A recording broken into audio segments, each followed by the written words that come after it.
We're live. Be a chief for your people. Be a chief for your people. That's not... What is that? This is our series on being an elder, continued. And some of the topics I want to bring up today are compromise, our Western idea of authority, a Native American kind of concept of authority, and what it means to be a chief for your people. Well, that's if people have not been following, that's elder. In elder, what does it mean to be an elder? What does it mean to be a chief? So it must be confusing, but I think the juice today is going to be in the differences in what authority mean in the West and, say, Native Americans, which I think is very, very interesting. Where do we learn to compromise? Where do we learn it? Because compromise it's a very like European, Western. You think so? I mean, I would say Western, except that Native Americans are in the West. So you would say it comes with the way we look at authority? It's ingrained in the way authority is seen, and therefore we're more cultured to compromise? It's viewed very much as a positive. Yes. Like in a democracy, yes. Right? The leaders come together and they make compromises. Yes. And so it's viewed as a positive thing, and the way you, quote unquote, make a marriage work is through compromise. Yes. You want to see a movie, she wants to see a movie, and you agree on a third movie that you both don't like. Right. Good. That's compromise. And then you both suffer. Relationships are about compromise, they say. That's what they say. And I couldn't be further well, they are, but they shouldn't be. So where do we learn compromise? Yeah, I'm thinking of it now. It's ingrained in the authority that we have. It's a short-term survival mechanism to the pain and suffering that comes from the way we have authority. Where do we learn it, though? School. No? Wait. Well, relationships for one. I'm thinking of, you're a kid, you get in a fight with your sister, and I mean, I can hear it, the mom or dad says, hey, you have to compromise, you can't always have it your way, there's only so much whatever to go around. Right. So you have to compromise as if it's a good thing. And this is a very old conversation for me, authority and compromise. It's related to the honor work for me and all of this, but I was having kind of a new insight about it this morning that in part, I think it's this Western sense of identity as separate. If you are just you, yes, and I am just me, and there's only so much of something, yes, it has to be divided. Yeah, or we have to agree to one law that we're all going to obey. Then we have to make compromises. But if who I am includes you, you're my people. You are my people.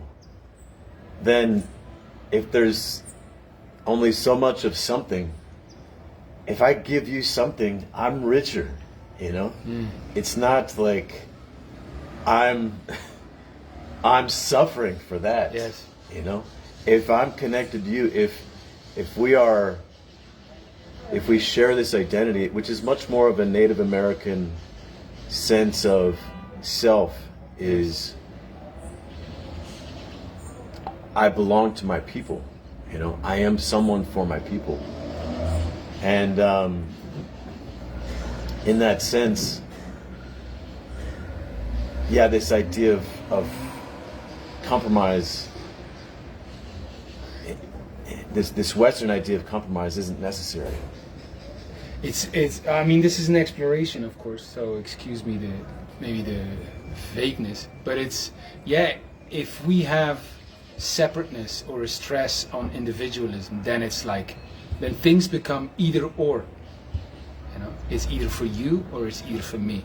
You know? When you have a connectedness, then it becomes an and. You know, and instead of either or, you know, it's and, because if there's a connectedness, if I give to you, it's not you, it's also me, you know. Think about if you have a 2-year-old son, you know, and he's starving, you know, and you happen upon food not enough to satisfy both you and him, you know, and you give some to him until he's full, you know, it's not going to feel like a compromise.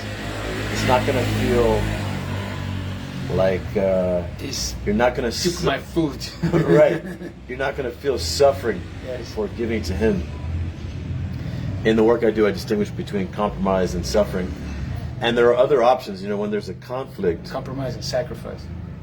Right, sorry, I make a distinction between compromise and sacrifice. When you make a sacrifice, you feel honor, you've gained. It may lead to resentment over time. And so It's a great articulation, especially in the example of the food. You give the food to your boy and you feel more full. yes, So Yes. that's the sacrifice. yes. And there are other options other than compromise and sacrifice. There's creating, right? There's expanding the wealth of whatever exists beyond what currently exists or beyond what you thought was possible. Uh-huh. There's a way of enriching both sides that's a whole other area in itself. But that's the and it's a skill set that for the most part we don't learn. Yes, but that's the interesting part, because we can explain that the individualism, the separateness, leads to an either or in Western world, and maybe also the idea of compromise. You know, but why does it not lead to a better understanding of sacrifice? You know, and why does it not lead to a better understanding of there's a third option where we create a win-win for everyone? You know, because that would be helpful for that system. That seems very good. Like, I can see where the compromise comes from, but I don't understand why sacrifice and looking for a win-win, a third option, create a win-win, are not like inherent in that system. You know? Well,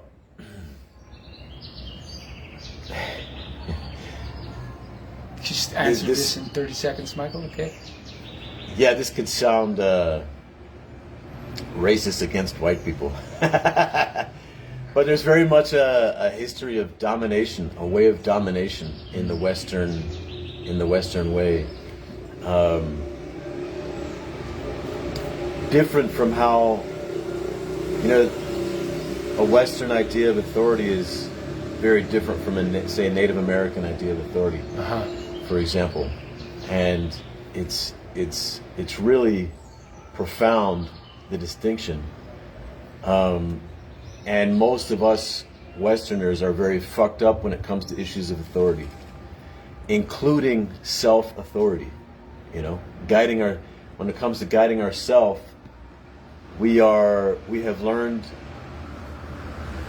self-domination from being dominated. We have learned Right.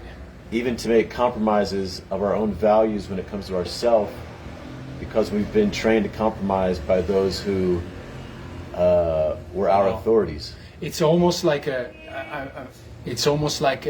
violence towards a peace compared to a peace. It's almost like a fight compared to a caring for.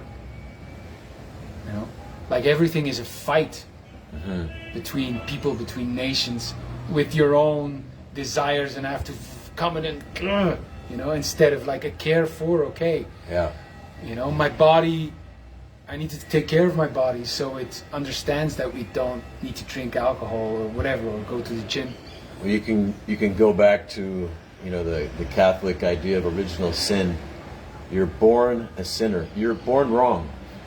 your body, your desires, everything that's of this earth is wrong, is evil.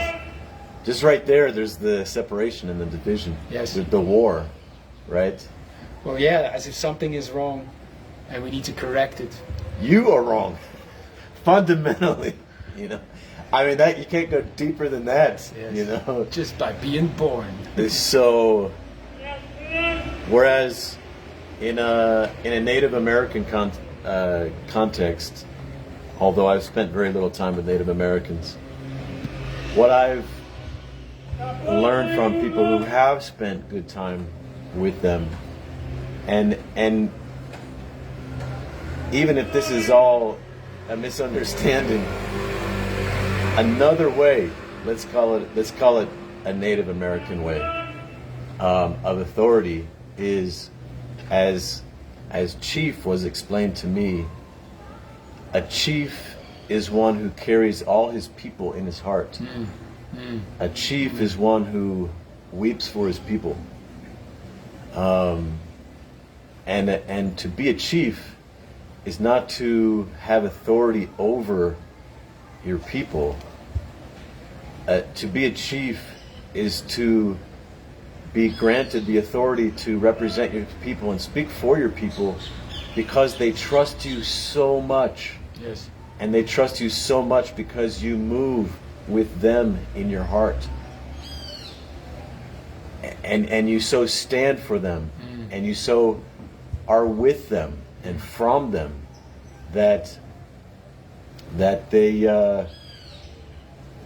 they fully trust you.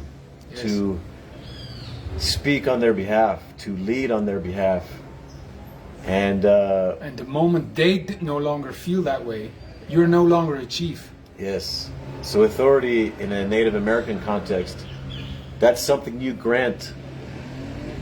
It's not taken away. Moment to moment. The Yes. moment that you no longer feel someone speaks with you in their heart, they're no longer your chief. But it's the same kind of trust in that. It's the same kind of trust in people that they know what's right, you know, instead of us in the way we don't trust ourselves because we're wrong, and so we need to put a system in place that will do it for us. You know, we need to have a third party that will do it for us. We need to have a voting system that will give that guy the power, you know, and it's a real lack of trust in ourselves.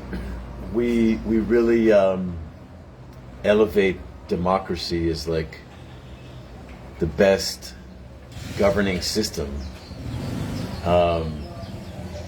but democracy is still in many ways the majority forcing the minority.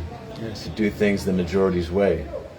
And if you elect new leaders every 4 years, there's a perpetual state of fear. Yes. And threat of losing your freedom, losing your possessions, losing your way of life by who gets elected in the next 4 years. And a continued cultivation of domination.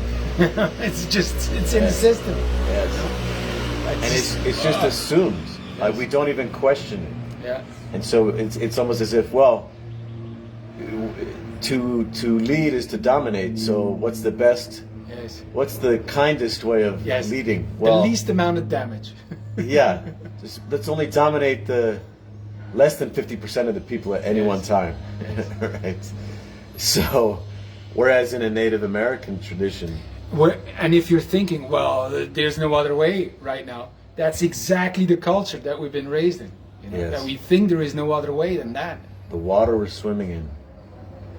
So when I post on my Facebook group about men leading or men not compromising, it can sound very much like the kind of dominating leadership that we've been accustomed to in the West, which has in many ways harmed many people and harmed ourselves by self-domination.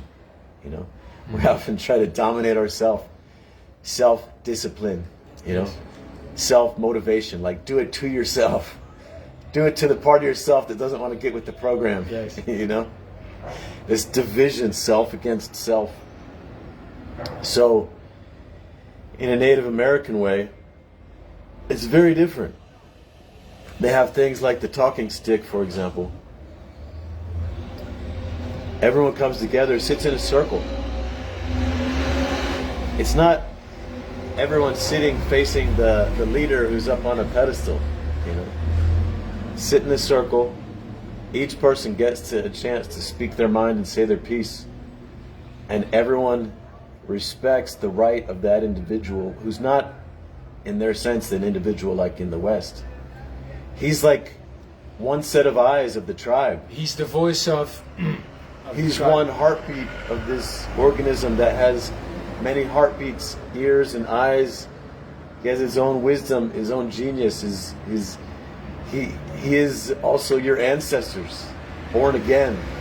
He is also your brother on the battlefield. He is also your caretaker of the land. Well, I see now how, and I would love to explore this maybe next time. You know how the care for the other. Like I read a great piece about the main difference between Japan, for example, and say Europe or the United States, is they have way more in everything they do the other in their mind, the other, you know, and we don't have that. We have me. And I see a very clear connection, although I can't really explain it, of if you have the other in your mind, there's way more space for honor. If you don't have the other in your mind, then you're way more prone to judgment, you know, because you're coming from here, you know. If the other is you, you know, it's very hard to be judgmental, because you would be judgmental of yourself as well. Well, I've never been to Japan. However, on a conceptual level, there can be a problem with that too, in that you can become very docile and just go along with still whatever the dominating head of the country or group or the majority says. You know, there is mass suicide in Japan, for example. That was a causal explanation. I went very quickly there. There's great. Shame is a big thing in Japan. Yes. And I think that.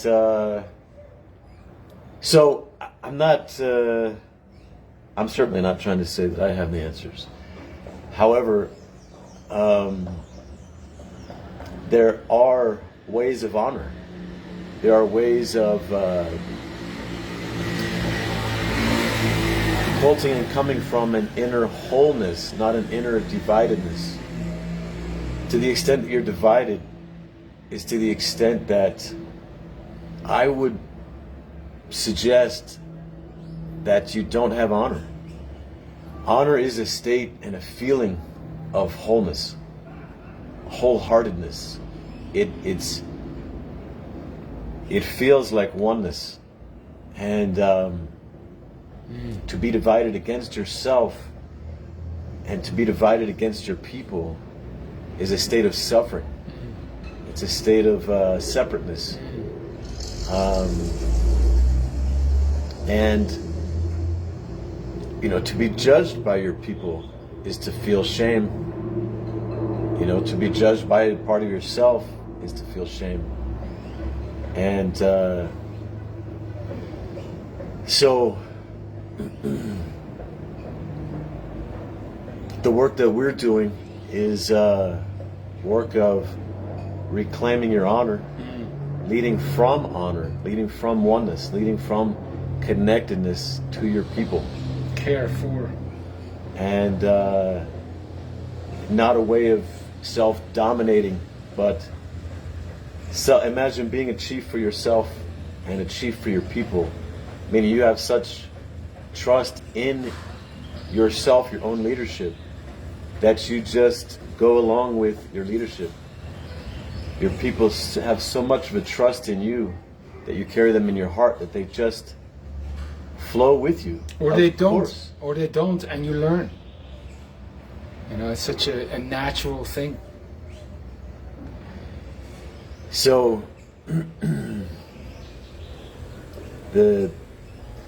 state that we're in today with so much addiction, depression, trauma, the breaking up of families and communities, countries, relationships breaking up, is very much a way of trying to lead through domination, resolve conflict through domination. Yes. And yes. Compromise is seen as a better alternative to domination. Yes. But it's the coward way of dealing with domination. Yes. It's okay, I just had a thought, I'm going to put it out there. Compromise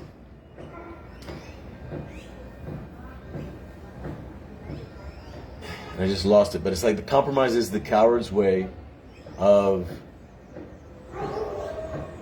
making peace with false authority. Uh-huh. Hold the thought. What I was seeing is that compromise is ultimately an act of indifference. I do not care for you enough to try to make this work. Instead, what I'm going to do, I'm not liking it, but I'll go along with it anyway. And in the back, I'll judge you. Or it could be also, I don't care about myself enough, my own honor enough, my self-respect. Yes. I don't care enough about being a leader for my people. A compromise is giving up. It's giving up. It's and given in, given up and given in. It's surrendered. Surrendering your heart-centered, wholehearted leadership. Yes. Of, for, and with your people. And it's disconnecting from your people, from the other. It's like, okay, you have it your way. Yeah, and a man who leads his people via compromise, right? First of all his woman or his children have to do is get emotional and act like a victim, and then to make the peace, he compromises. Yes. Who is the leader of his people then? The emotionalism of his woman and his children. Happy wife, happy life. And he makes an excuse for his failure to lead by saying things like, happy wife, happy life. Yes, yes, yes. And he's supported by the rest of culture, so they don't have to feel that bad. He is betraying his woman and his children and his people by surrendering his call to leadership to the emotionalism of the people who would otherwise want to follow his leadership. Is this you? And it's hard to see where we're compromising. I once asked my following, how have you been compromising? And I did not receive one answer, not one. And such is the power of compromise that, we don't know when we're doing it. Yeah, we're not attuned to when we're compromising as if it's a bad word.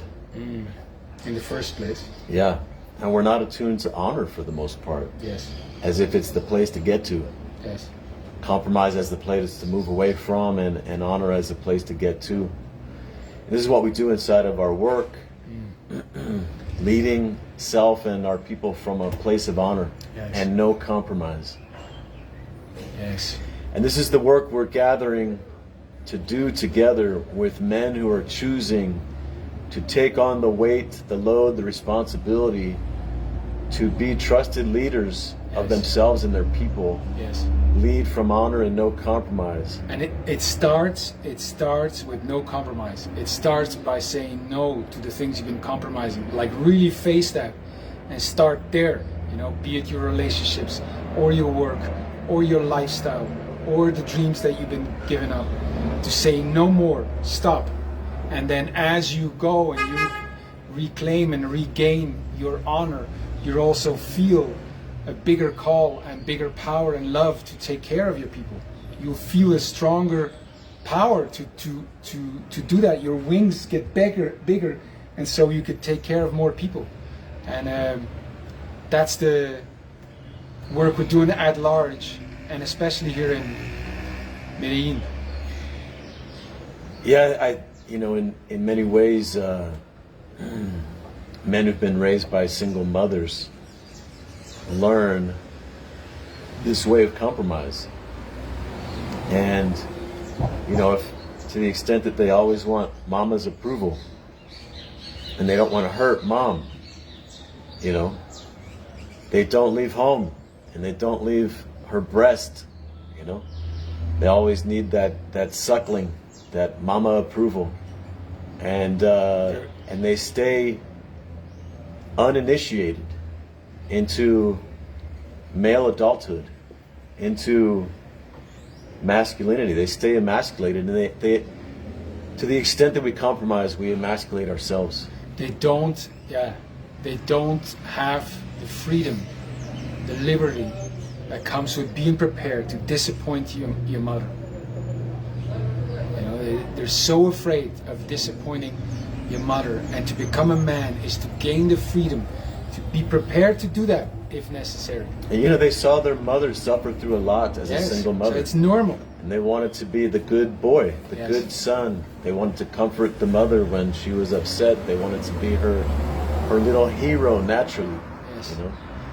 But without that strong male role model, you know, to set boundaries, to say no, to lead even in the face of her upset,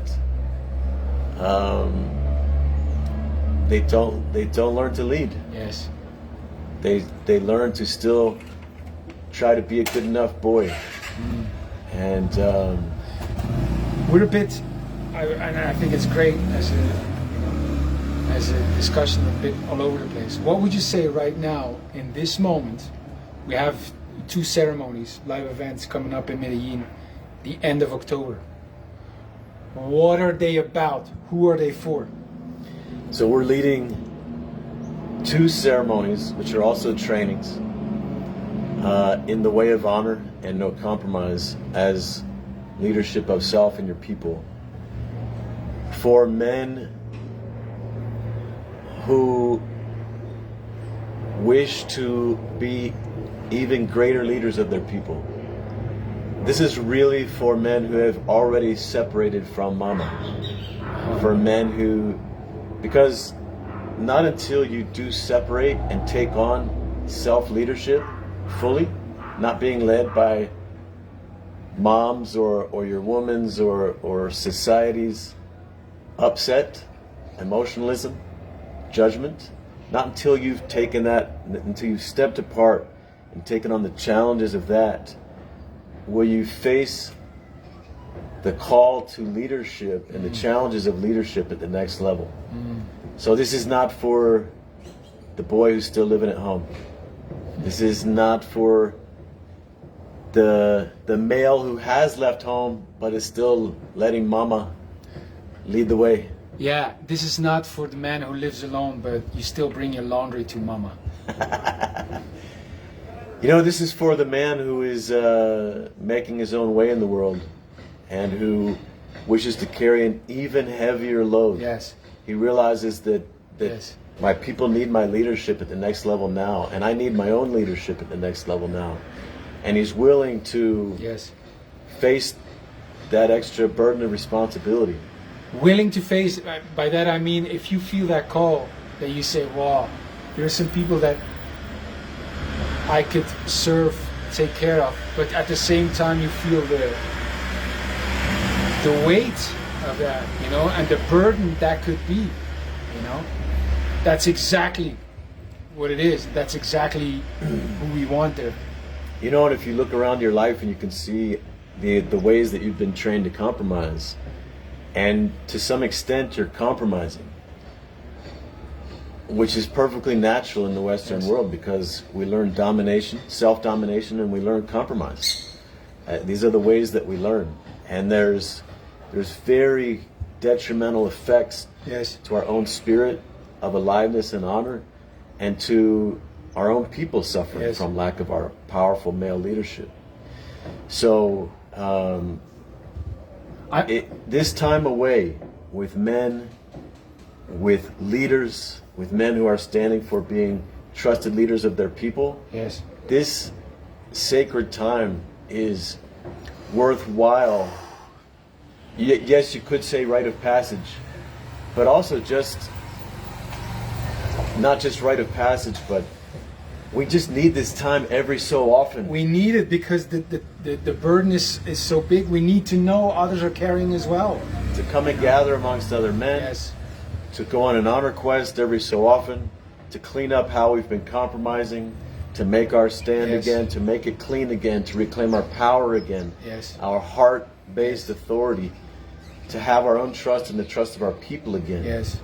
So the first event is a really profound and precise training in leading with no compromise. Leading in a way that reclaims your honor. Leading in a way that reclaims your self-trust and the trust of your people. And leading in a way that generates a profound vision from your heart that calls you into that next level of leadership.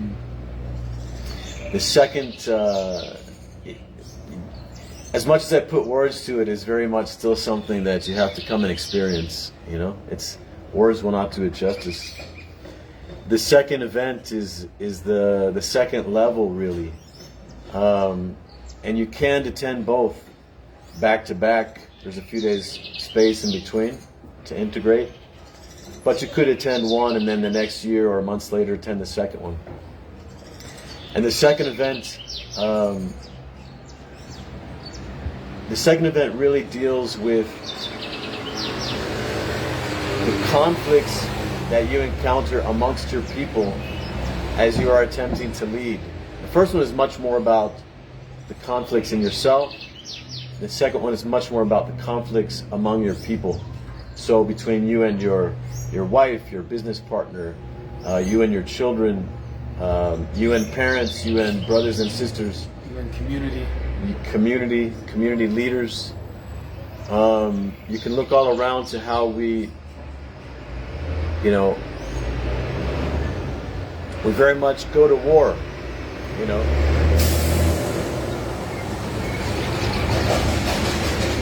We move into a way of conflict that is warlike. That's how we tend to navigate divorce in the Western world. We excommunicate people from the family. We excommunicate people from the church. And the trauma of that and what is lost in that, what is broken is our people and our trust and our trustworthiness. And so we learn to confront and deal with this interpersonal conflict from a place that restores and builds trust.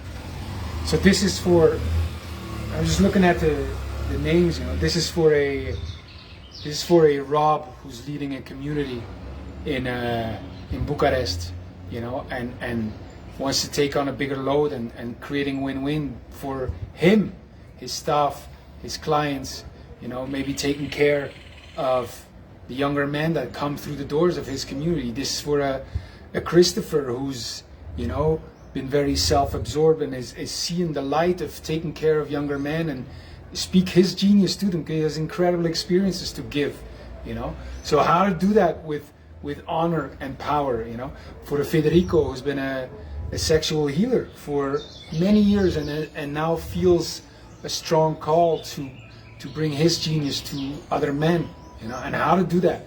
This is for a Nicholas who, is shifting from looking at spirituality to real relationship. He's married and he's committed to his wife, and he has a calling to bring what he knows, what he sees, what he's learned to younger men. So it's for him. It's for a Philippe, who has incredible gifts and has not found a way to bring his lessons to the world, and is like on a crossroads of like giving up or going back in, and take care of more people. So it's for all those people, and if you are in any way like them, it's for you. If you're ready to take on a bigger load, to care for more people and lead with honor and power and always looking for a win-win and without any compromise, then this is a great training. And we also have a Facebook group that we're opening where we're calling for men taking on next level responsibility, whatever that is, to come and join us and reclaim your honor and your vision with us there. Reclaim your people. And we'll be doing some powerful trainings and great work inside of there. And by the way, I want to mention, you know, many men in the Western world, you know, we have, like I was saying before, we have a very kind of traumatized relationship to authority because others have tried to dominate us, you know. And what I would say is, you know, certainly I'm not facilitating these events or these trainings from a place of authority that I know best, there's no me telling you what to do. This is simply, and I like to think of it as a sacred ceremony.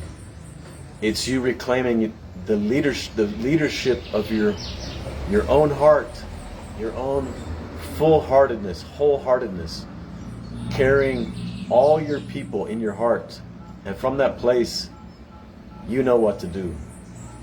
And so it's with a very sacred honoring of your sacred heart-centered leadership. It's not you know, it's not a Michael Skyway at all, you know. Hopefully not. It's to whatever extent, you know, you feel I'm trying to dominate or tell you what to do or whatever, then reject that, you know. In fact, I think this is very important, Hans, for a first step for men wanting to reclaim a sense of authority in their own life where they really trust themselves. It's first to reject all false authority. So to the extent that you feel like a part of yourself is judging yourself into making a change, reject that authority. It's false authority, you know. To the extent that you feel like someone else is trying to judge you into a new way of being, reject that authority. It's false authority. When you feel called from your heart into a next level of change or a greater level of responsibility, that's when to answer the call. When you feel your own heart calling you, that's when to answer the call. And when you're hearing that, we're here in service. Yes. So that's the offering I would like to extend, you know. Yes. If you hear and answer that call, I'm here to serve.